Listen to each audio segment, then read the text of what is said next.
Olá pessoal, chegamos ao último estudo do livro O Porquê da Vida, livro de Leon Denis, escrito, como falei, várias e várias vezes, em 1885.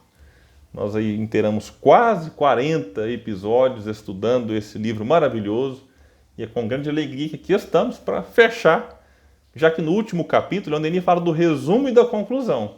E hoje eu não vou ler a mensagem de Emmanuel, como eu fiz nos últimos episódios, que é para a gente ter um pouco mais de tempo. Eu vou ter a novidade de falar de qual é o nosso próximo livro.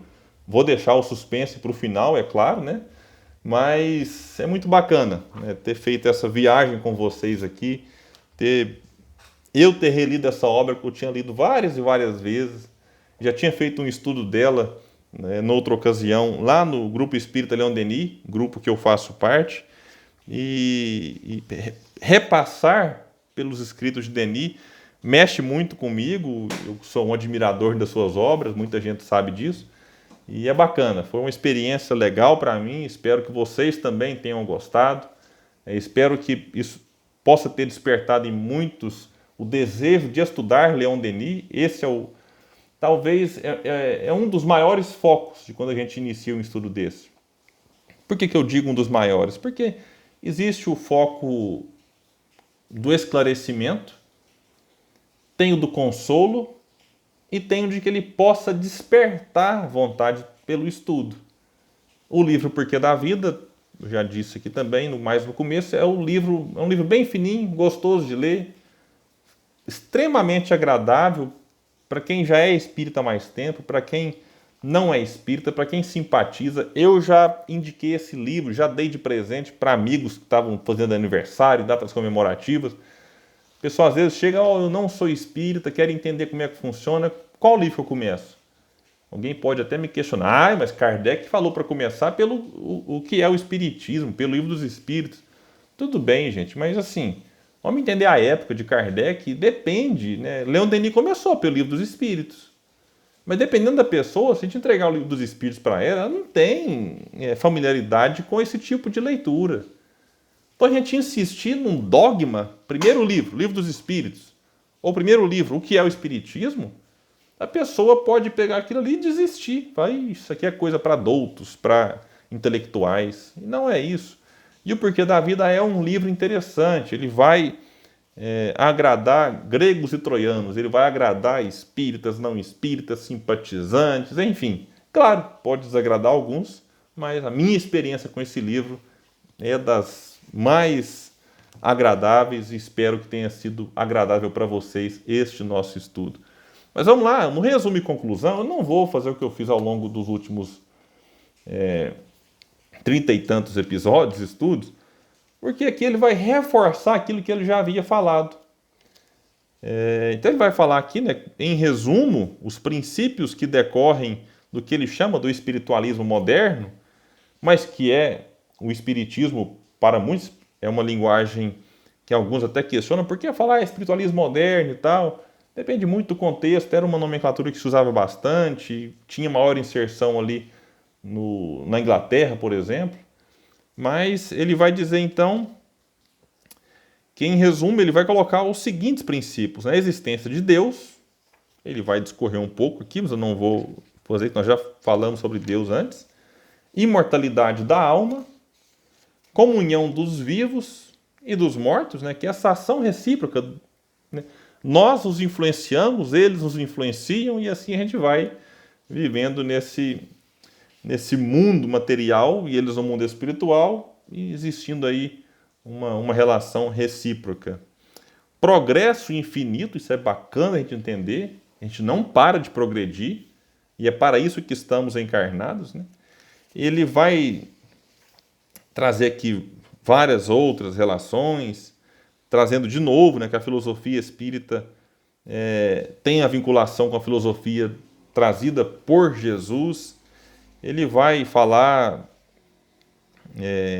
do que a ciência nem sempre foi o suficiente capaz de explicar as grandes contradições que se via na sociedade, que a religião também deixava a desejar, porque ela não conseguia explicar desigualdades sociais, por que uns sofrem tanto e outros a vida parece que apenas sorri.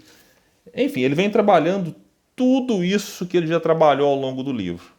Mas no final, eu não tenho como não ler as duas últimas páginas. Não tem como. Quem tiver o livro depois, gente, senta tranquilamente, pega aqui um pedacinho da antepenúltima e as duas próximas, que é muito bonito. E eu chamo a atenção porque a gente acaba motivado, fala, puxa, a humanidade tem jeito. Sobretudo no momento em que vivemos de pandemia, né, e nas consequências dela, a gente às vezes olha para várias situações, para várias questões aqui, sejam políticas, econômicas, sociais, sanitárias. A gente às vezes olha e fala, meu Deus do céu, né? O que o ser humano está aprontando? E pegar um livro desse, sobretudo esse final aqui, nos dá uma reanimada. Vamos lá então? Se as religiões agonizam, se a fé envelhecida morre, se a ciência é impotente para fornecer ao homem o ideal necessário para regulamentar sua marcha, para melhorar as sociedades, tudo estará entregue ao desespero? Não. Pois uma doutrina de paz, de fraternidade, de progresso levanta-se nesse mundo perturbado, vem apaziguar os ódios selvagens, acalmar as paixões, ensinar a todos a solidariedade, o perdão, a bondade. Ela oferece à ciência esta síntese esperada, sem a qual esta permaneceria estéril para sempre. Triunfa da morte e, para além dessa vida de provas e de males, abre para o espírito as perspectivas radiosas de um progresso sem limites na imortalidade. Ela, essa doutrina, diz a todos: vinde a mim, eu vos aquecerei e vos consolarei. Tornarei vossa vida mais suave, a coragem e a paciência mais fáceis, as provas mais suportáveis. Esclarecerei com um raio poderoso vosso obscuro e tortuoso caminho. Àqueles que sofrem, dou a esperança. Àqueles que buscam a luz, aqueles que buscam a luz. Aqueles que duvidam e se desesperam, a certeza e a fé.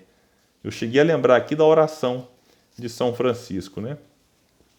Ela diz a todos: sede irmãos, ajudai-vos, sustentai-vos na vossa marcha coletiva. Vosso objetivo está mais distante do que essa vida material e transitória.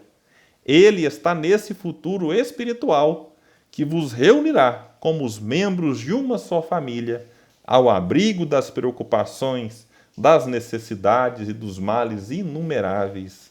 Merecei-o, pois, pelos vossos esforços e vossos trabalhos. E por fim, conclui Leon Denis, a humanidade se erguerá, de novo, grande e forte, no dia em que essa doutrina, fonte infinita de consolações, for compreendida e aceita. Nesse dia, a inveja e o ódio se apagarão no coração dos pequenos. O poderoso, sabendo que foi fraco e que pode modificar-se, que sua riqueza não é senão um empréstimo do alto, tornar-se-á mais socorredor, mais doce para seus irmãos infelizes. A ciência, completada, fecundada pela nova filosofia, expulsará diante de si as superstições, as trevas. Não mais ateus, não mais céticos. Uma fé simples, ampla, fraterna, se estenderá pelas nações. Fará cessar seus ressentimentos, suas rivalidades profundas. A terra, desembaraçada dos flagelos que a devoram, prosseguindo sua ascensão moral, subirá um degrau a mais na escala dos mundos. E assim, Leon Denis encerra o livro O Porquê da Vida, e eu encerro este nosso estudo deste livro. E já falo para vocês qual será então a próxima obra. Bom, o próximo livro a ser estudado por nós. É um livro que talvez muitos nunca ouviram falar, chamado Um Olhar sobre o Tempo Presente. É um livro que foi organizado pela editora Seld, lançado em 2018. E alguém pode pensar, poxa, mas Leon Denis já está desencarnado, como é que alguém lança um livro dele em 2018? É que o pessoal fez uma pesquisa e descobriu vários artigos de Leon Denis que foram escritos para a Revista Espírita, aquela mesma, fundada por Allan Kardec. E Leon Denis, ele fez isso enquanto encarnado, às vezes ele escrevia artigos que tinham relação uns com os outros, e ele próprio, em alguns momentos, ele reuniu esses artigos em forma de livro. Como, por exemplo, no livro O Mundo Invisível e a Guerra, o livro Socialismo e Espiritismo, o livro Espiritismo na Arte. E então o pessoal da editora Seld reuniu aqui alguns artigos e a gente vai ter o prazer de estudá-los. É um livro maravilhoso. Quem não tem e quiser adquirir, é só procurar aí. O GELD tem esse livro à disposição para oferecer para quem quiser, é só nos mandar alguma mensagem. Nas livrarias também, eu não sei se ainda está tendo assim à disposição, mas é só pensar na internet, as livrarias virtuais, talvez na cidade de vocês consigam também encontrar. E vai ser um estudo bacana. Eu fiquei com muita dúvida sobre qual livro estudar. Tem tanto livro bom, né? Fiquei tão pensativo. Mas eu queria um livro, por enquanto, mais fininho, até para a gente poder avançar e não ficar muitos anos no mesmo livro. E talvez depois a gente pegue um livro mais denso, mais completo assim. Mas esse aqui a gente vai poder trabalhar ele e depois partir para outro. Só para vocês ficarem com gostinho de quero mais, a gente vai ter no capítulo 1 a juventude e os anseios por um mundo novo. Capítulo 2, Espiritismo, a questão do tempo presente. Capítulo 3, a juventude idealista e o progresso. O 4, o impulso espírita ao progresso das nações. Capítulo 5, o acontecimento dos séculos. No 6, o despontar de uma nova era. No 7, tempos difíceis. No 8º, uma homenagem a Leon Denis. E temos aqui um pós-fácil, tempos difíceis. O paradigma espírita como antídoto à confusão. Gente, vai ser bacana, vai ser legal. Eu estou bem animado para fazer esse estudo com vocês. A gente vai tentar. Tem algumas coisas que ele escreve que era bem para aquela época, sabe? E aqui o ano foi que ele escreveu, 1920, a maioria deles. Então a gente estava ali no período logo pós Primeira Guerra Mundial. A gente vai tentar trazer aquelas reflexões, dele para o momento que a gente vive, um olhar sobre o tempo presente, não deixa de incluir o nosso momento aqui, a nossa reflexão vai tentar fazer isso, claro, tentando aproveitar também o que ele deixou para a época dele, mas vai ser legal.